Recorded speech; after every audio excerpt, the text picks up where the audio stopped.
Қашмет анасының тұрмысқа шыққанына қарсы болды. Сондықтан ол Осман мырзаға түрлі өтірік айтып, оны қашырып жіберген еді. Ремзия баласына ренжіп отыр. Сен менің бақытымды ойламайсың, неге Османды қашырып жібердің деп. Осман мырза қайтып келеді. Өткенде алды-артыма қарамай қашып кеттім, сенен кешірім сұраймын дейді Ремзиеге. Сендер қандай болсаңдар да мен бәрін түсінемін, сендерді қабылдаймын дейді. Осман Қашметтің ағылшын тілінен беретін бұрынғы мұғалімі болатын.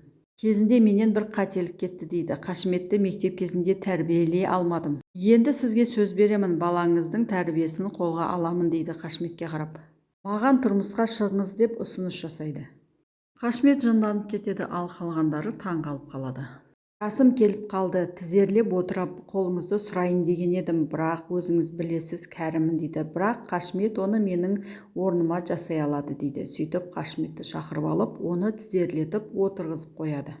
Қашмет анасына келісіміңді берме деп ымдап отыр. Ремзи айтады, кеше кетіп қалдыңыз, бүгін келіп қолымды сұрап жатырсыз, не істерімді білмей қалдым, бірақ мен сізге тұрмысқа шығуға разымын дейді де саусағына жүзікті өзі тағып алады.